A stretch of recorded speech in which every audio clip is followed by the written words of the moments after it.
Hello, everyone. I am Claudiu Murgan, the host of the Spiritually Inspired podcast. And today my guest is Benjamin Castiello. Increasingly concerned about the unsustainable trajectory of our civilization, Benjamin exited the corporate world to find out why is humanity on a path of self-destruction and how can we change course.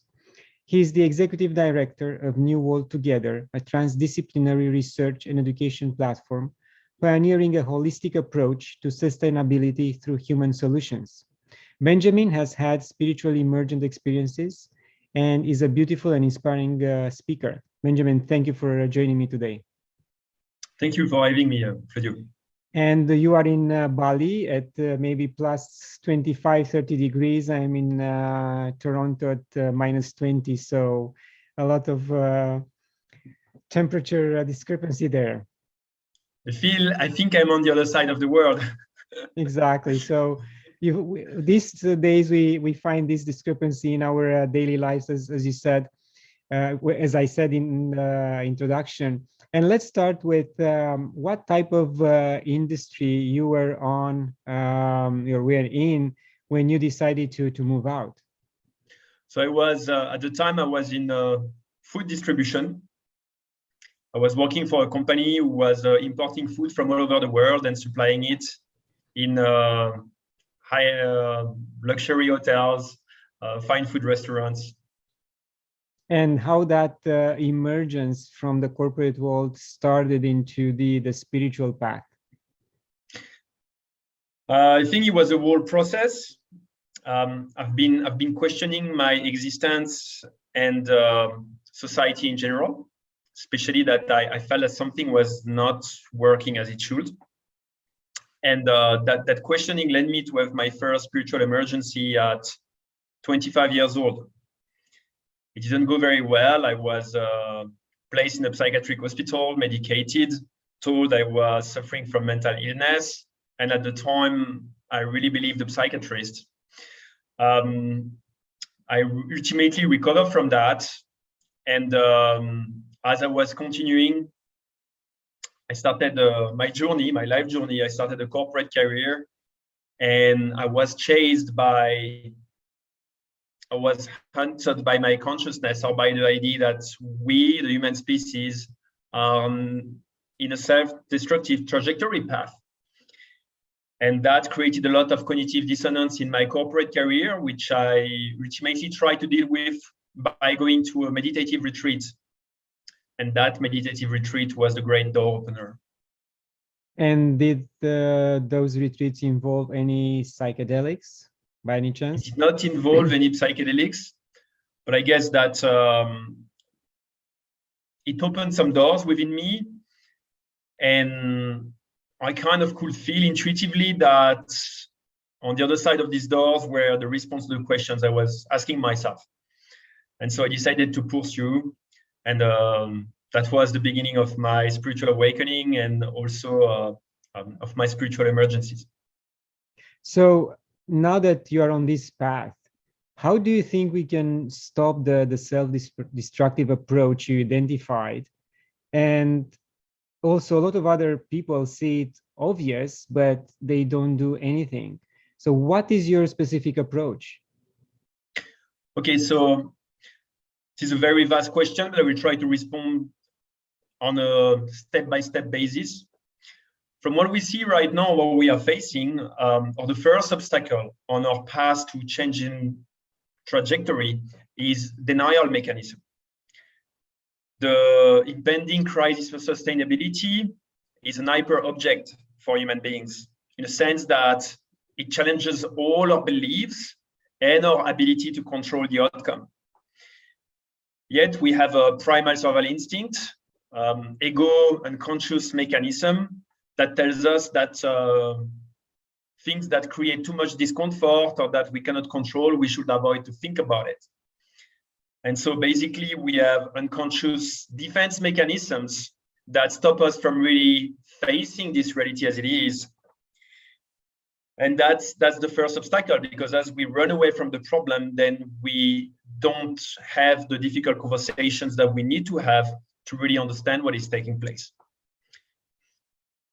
if we really grasp what is happening and with an holistic perspective, then we start to realize that climate change, biodiversity loss, ecosystem overexploitation and destruction, rising inequalities are symptoms of that crisis of sustainability, which has easy to guess commonalities. It's certain human patterns. And so when we start looking at these patterns and what generate them, then this is where we start to have really interesting responses.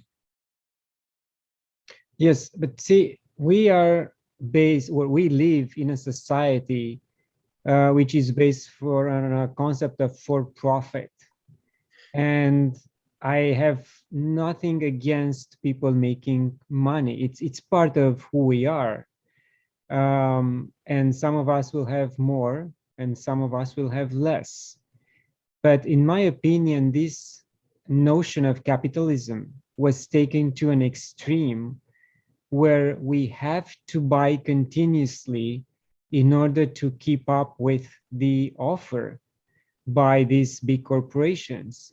And we know that they build in an obsolete terminology or a period of time where they can offer us new gadgets with new features, and we kind of feel obligated to go out and buy them.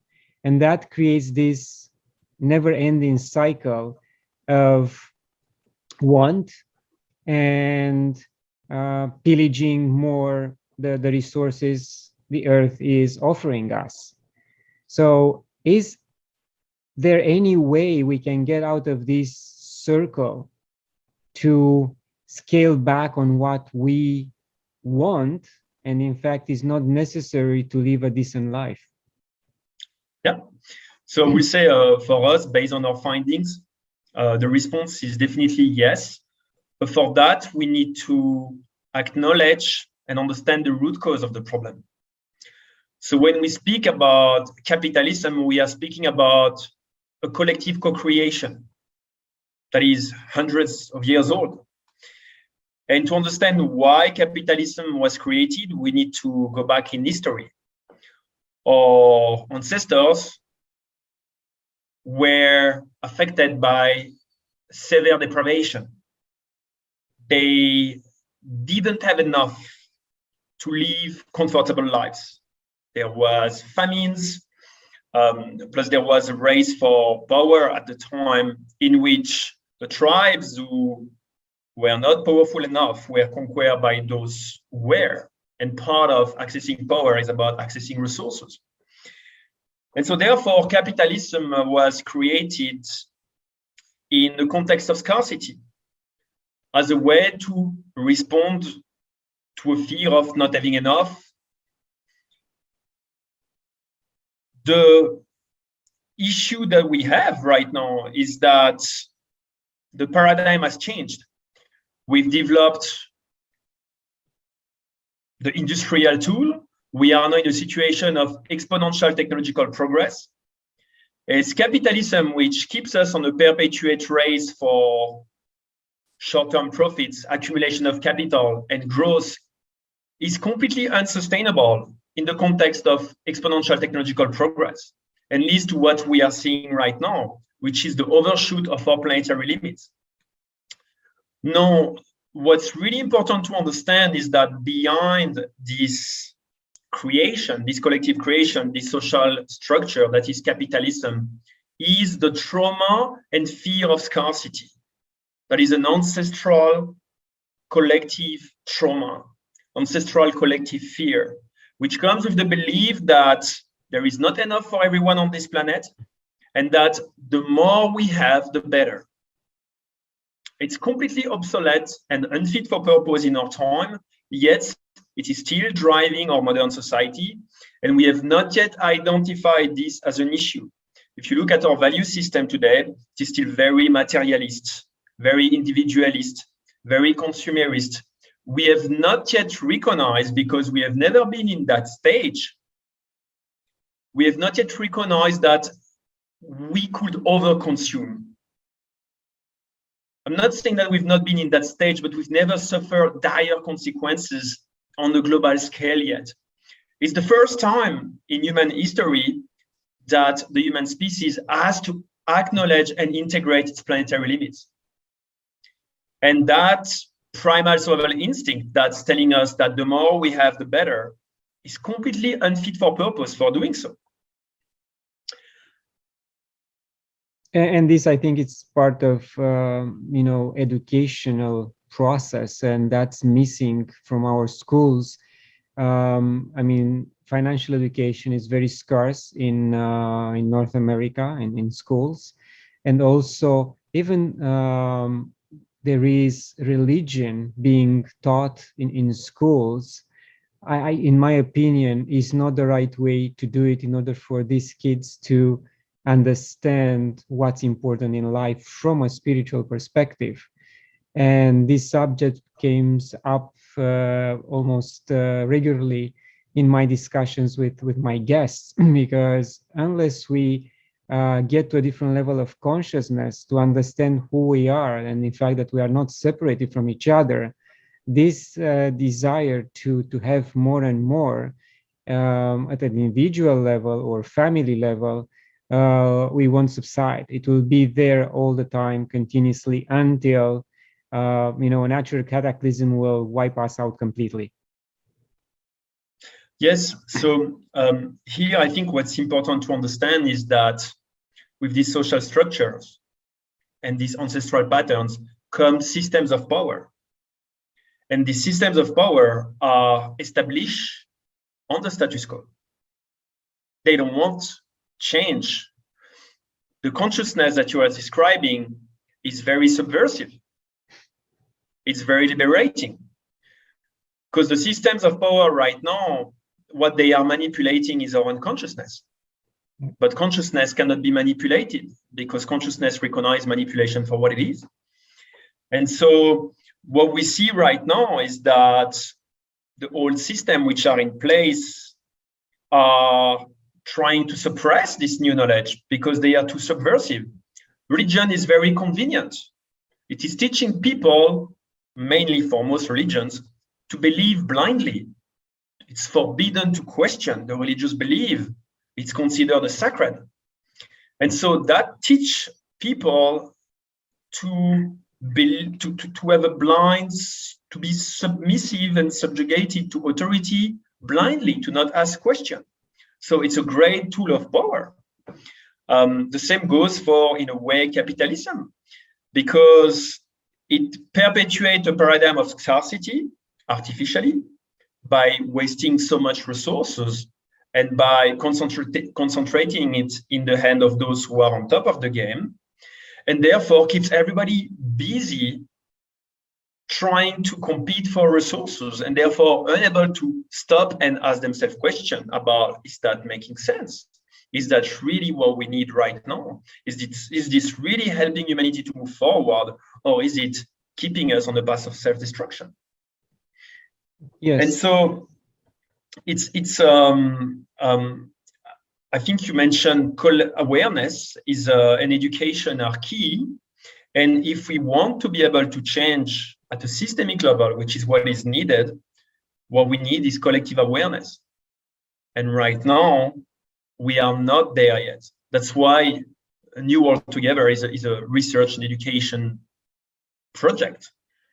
It's because we understand the importance and the power of awareness. But in order to change what needs to be changed, individual awareness is not sufficient. We need to move up to collective awareness. Of course, that starts with individual awareness, with the type of work that we are doing right now on this podcast, for example. Yes, indeed. And here is an ethical conundrum I've been struggling with, and I'm sure I'm not the only one. We keep saying that Earth has limited resources for our wants, which increase almost every year or every other day.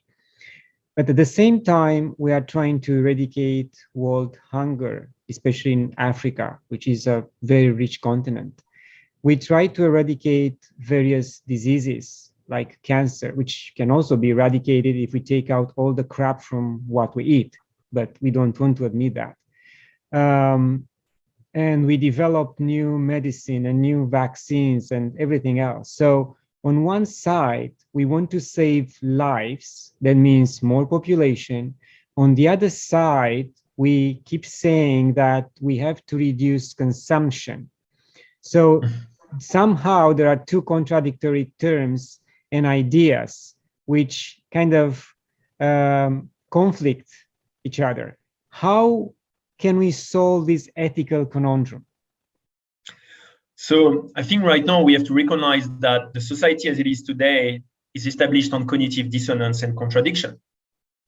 If you think about the logic of capitalism and consumerism, initially they've been created to fulfill our needs. Yet if they truly fulfill our needs and we reach contentment, they self-terminate. The same goes for the health and pharmaceutical industry, which are there to keep us in good health, but which our good health is a threat for their business model. So we have to recognize that right now, the way we function is not rational, and that profound changes are needed at a systemic and collective level to go back to reason. It is the same in a way that, like, there are so many contradictions that with the current settings and with the current mindset that we have, the current level of consciousness that we have, we cannot resolve this cognitive dissonance because our society is profoundly established on it. It is a little bit like, the economic problem as taught in economic school. It is that we have limited resources and unlimited desires. And that therefore the purpose of the economy is to try to fulfill these unlimited desires with these limited resources. And so GDP becomes the performance indicator, and we become completely irrational, because if we have limited resources, then the last thing we want to do is to try to fulfill unlimited desires. Now it gets even more crunchy when we start to dive into this notion of unlimited desires, because what we find is not really that we have unlimited desires, is that mainly people who have unlimited desires don't know themselves enough and are addicted to have always more. They can never be contented. And so, this is such a systemic and ubiquitous problem that it first needs to be recognized. Our society as it functions right now is not rational. That's why it's self-destructive. And it is not rational because we haven't yet learned to think rationally. No, one hint that I use to that can give kind of a fit everywhere solution. Because what I see, our irrationality is coming from a confusion between two coexisting dimensions in our reality. The dimension of our perspective and our beliefs, our human dimension, which is relative, subjective, and finite, and the dimension of truth and reality, which is universal, which is objective, absolute, and infinite. And we humans, we haven't yet recognized the difference between the two. We tend to believe that our beliefs, or limited relative subjective beliefs, are infinite, absolute, objective truths. And therefore, we are very confused about how to make sense of reality and full of contradictions. And we are constantly in conflict with our beliefs. Of course, that also has to be explained because we've traditionally been embedded in rivalry, in competition with one another, means that beliefs have been weaponized as tools to take power over others, over their mind. We've never really tried to make sense of reality and to say, how do we actually combine all these things and try to achieve a consensus on reality? Instead, unconsciously, at least the dominant norm has been to perpetuate division and rivalry for power. And so such way of functioning can only give cognitive dissonance, confusion, and keep us into this paradigm, which is increasingly unsustainable in the context of exponential technological progress. Yes, indeed, and that comes also from fear, fear that we, as you said, scarcity, also fear of getting sick or being not able to support our families, or any type of fear. And it's interesting that you mentioned GDP, because I always thought that that indicator is so crazy, and I was thinking how much more growth these countries can achieve on a yearly basis if they go on and on and on, because it's the 2% or 3% on top of the 2% or 3% or 6% from the previous year. So when they're gonna stop, when they're gonna realize that this growth is unsustainable, and at one point they are going to collapse? And I am not a financial advisor. I'm just a regular guy reading certain financial news, listening to some financial gurus who know the data very well. And I just ask myself when they are going to stop, when they are going to change the indicators to the happiness indicator, like in Tibet, the happiest country in the world. Okay, we reached 2% over the 2% from last year. Wow, we are happier this year. No, that's out of the question. And it's sad that when you see someone like a country like USA, just approving another military budget of $778 billion, when they could have done so many things for their own people with these funds. The same in China, the same in Europe, all over the world. But is this chase of becoming better and trying to conquer the other country, the other neighbor, which I don't know how is going to stop, because some of these leaders don't believe in anything. They have no spiritual desire. They have no spiritual milestones to reach in order to change themselves. So again, I think, Claudiu, if we want an exit out of this, is back to the root cause. This pattern of trying to conquer and dominate our environment is also coming from a place of fear and trauma. Just as our ancestors have been busy hoarding resources, they've also been busy fighting one another. And so those who could not be powerful enough to dominate and control, to win at the rivalry game, were subjugated. And that paradigm has remained, because what happens basically is that it's creating a vicious cycle.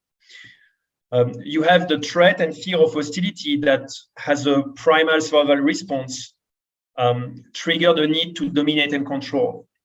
And many entities who seek for power try to dominate and control, and they enter in rivalry dynamic, like China in the US.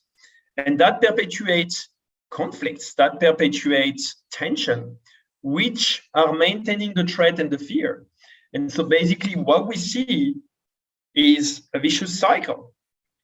And to be able to stop this vicious cycle, we need, one, to recognize it at a collective level, and two, to also acknowledge that it is not sustainable, because for the same reason, with exponential technological progress, our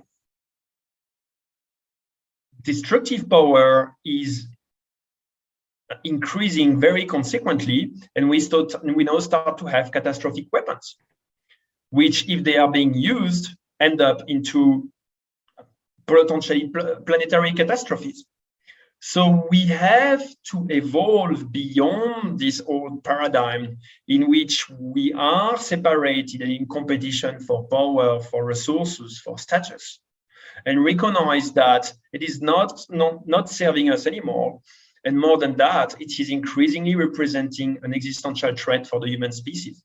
And no one has an interest into perpetuating that. No, the big issue is that most people, one of the dominant beliefs that remain in our society is that this is human nature.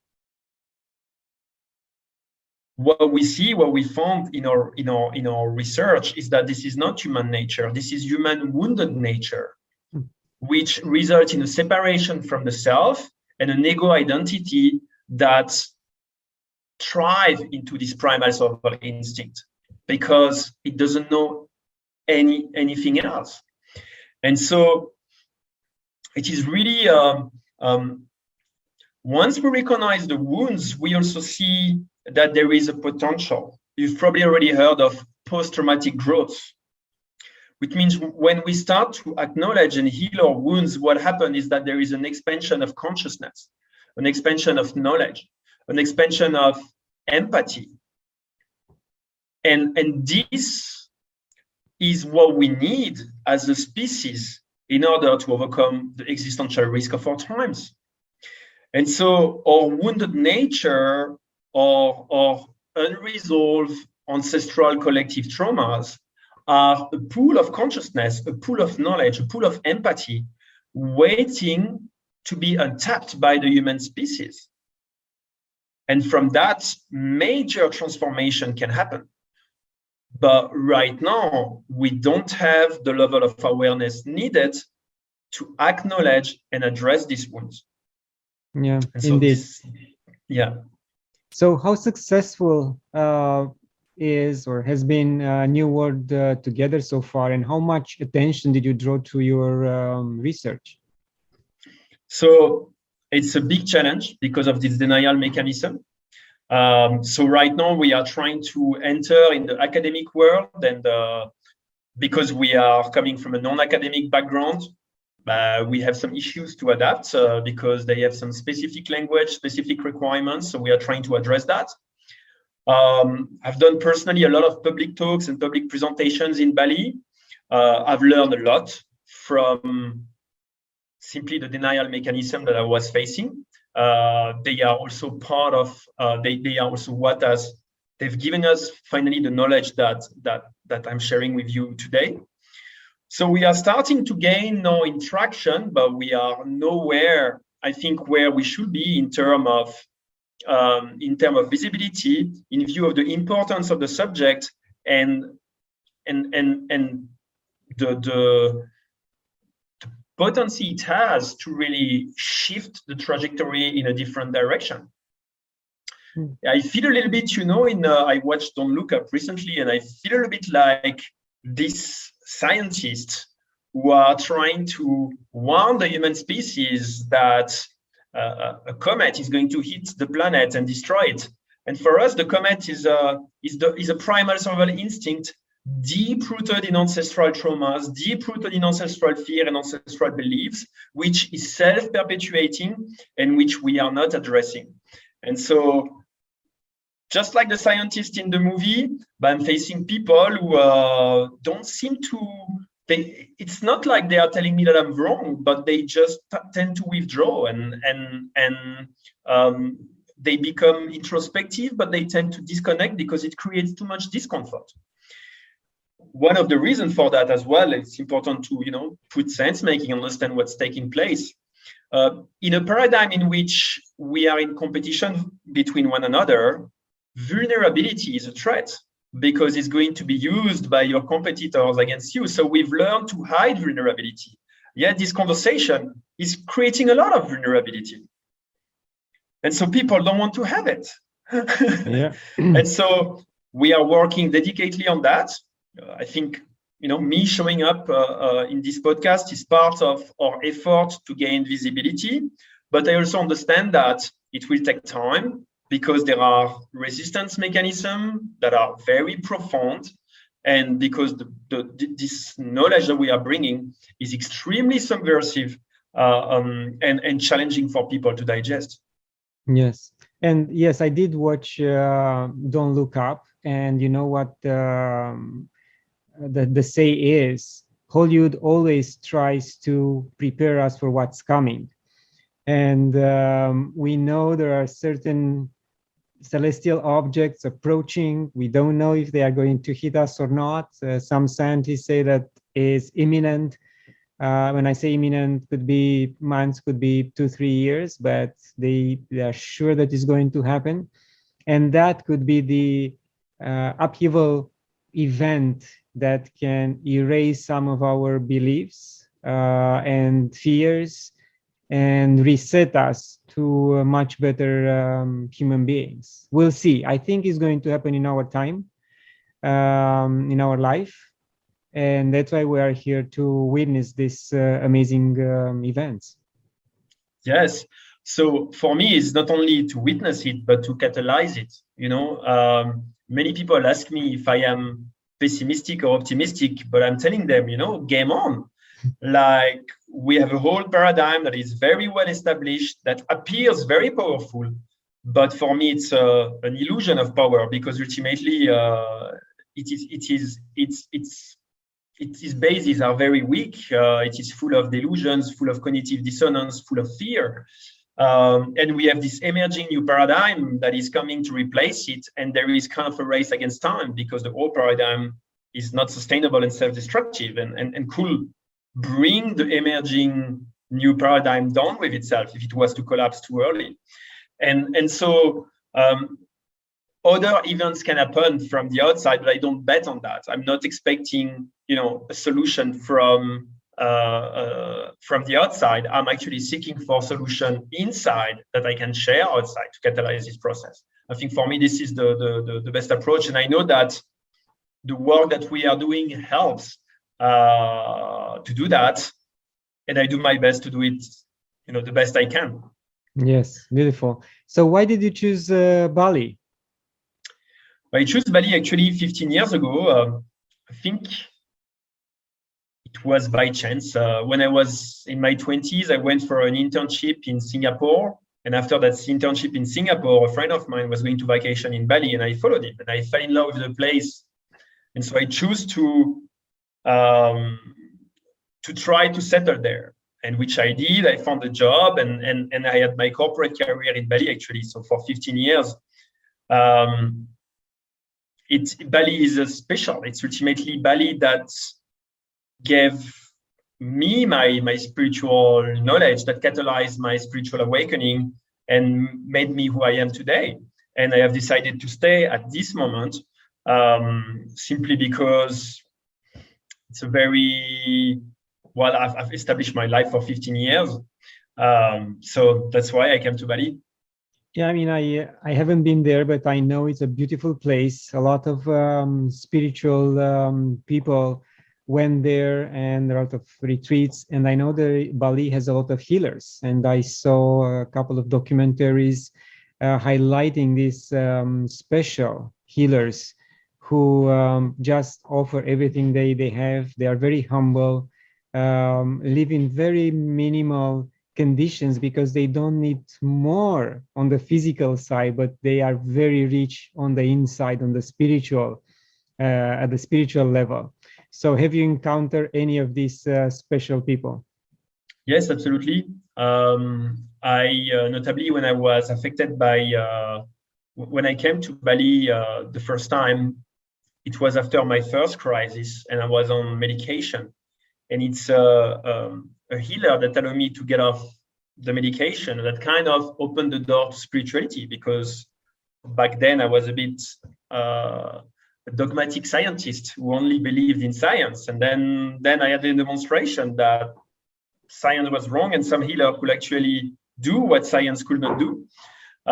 He was not living in, he was actually somebody who was really struggling financially. I've met a bunch of healers on my journey.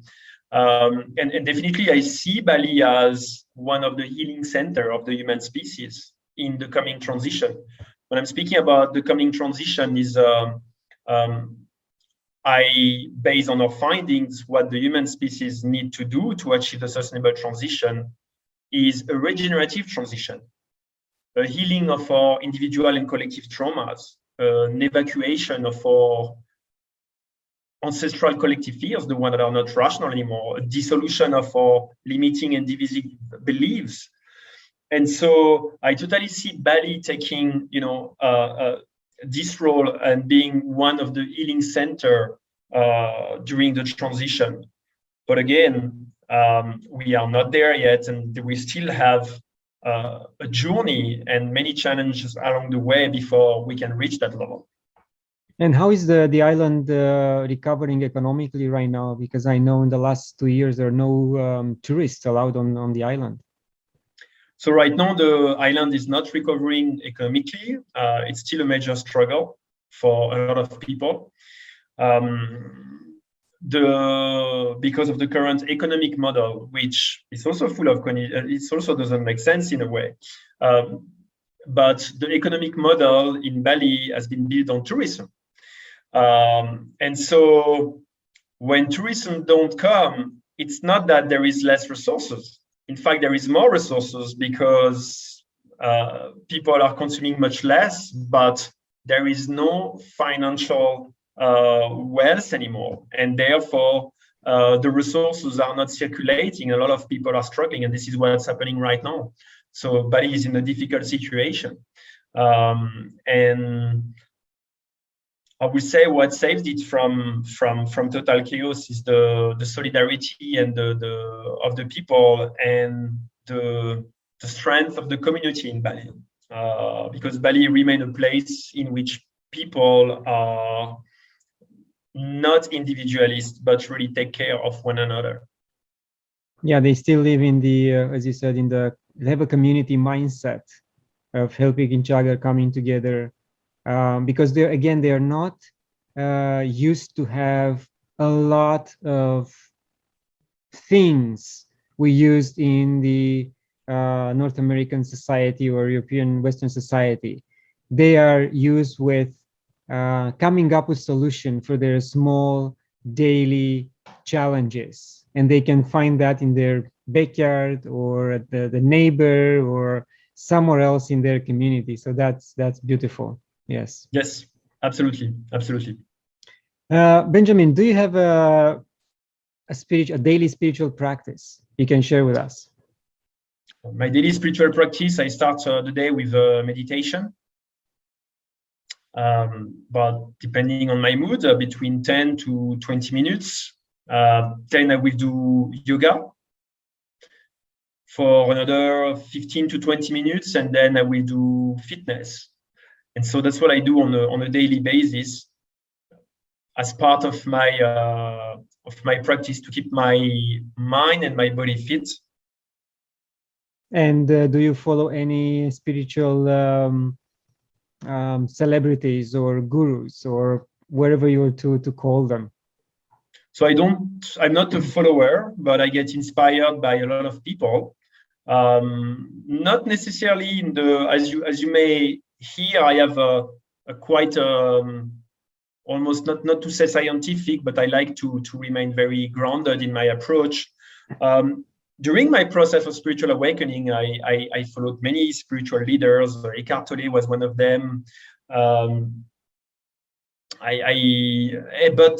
today what I am following, for example, is people like Daniel Schmartenberger. I don't know if you know him. He would be a great guest to your podcast. He's somebody who's working on sense making and existential risk. I have really a lot of sources. I'm basically listening to different sources on a daily basis, and depending on what my mind craves for. Yes, I think it's essential for us to keep an open mind and take nuggets of wisdom from every single angle. I mean, I read every morning. I read the email that comes from Father Richard Rohr, and it contains paragraphs from his books or ideas about. He's a Franciscan monk, but a very intelligent one and a very involved in spirituality, and he understood the messages from and the teachings of Jesus, and he's very close to God, and these are messages which I also admire. In my turn, I share with others, either on Facebook or Twitter, because I think people will be able to get a little bit of wisdom and understanding for their own life, and that's important. Again, in this type of sharing costs us nothing, and someone somewhere will gain a little bit of understanding when reading this type of wisdom. Yes, absolutely. And I think today we are at this stage where this is emerging, thanks to internet, also probably thanks to the new energies on the surface of the globe, thanks to the expanding human consciousness. Now people are more ready than ever to absorb this kind of knowledge, to integrate it, and to evolve beyond the limitation of the past beliefs, the limiting beliefs that have been structuring our world until now. So I think this is a very important work to do as well. Ultimately, what we share in New World Together, although we don't speak about spirituality, are very spiritual concepts.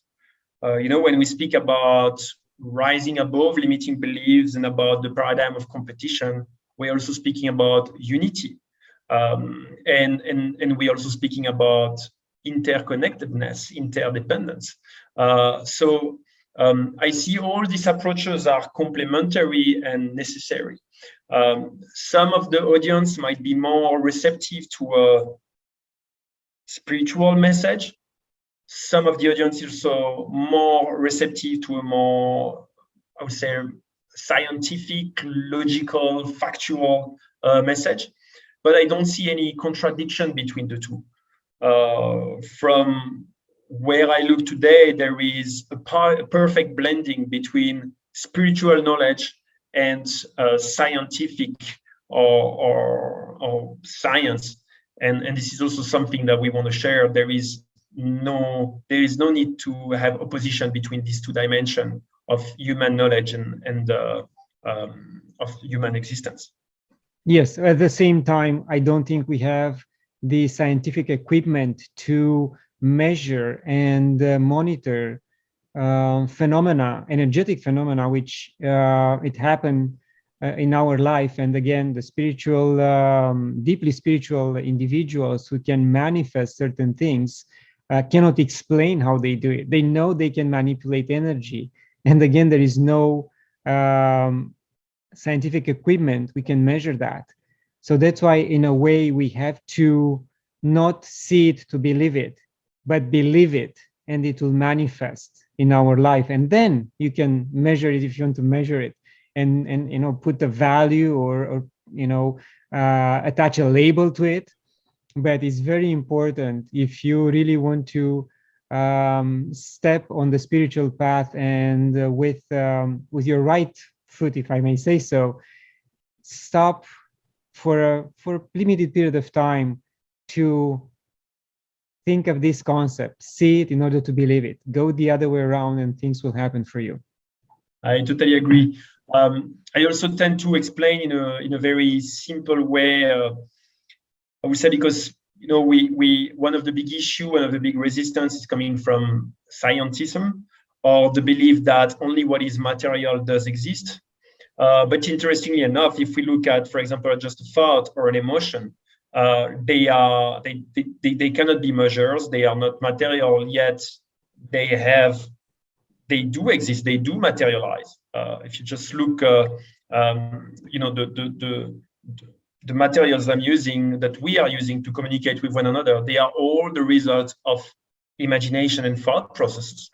And so, or simply the experience of consciousness, So I believe there are many ways that lead to, the understanding of the existence of something deeper and more than just the material world, which is very limiting and not very rational. Because if there was only the material world, then there wouldn't be consciousness, and then we wouldn't even exist. We would just be random chemical reactions who have no concept of themselves and of existence.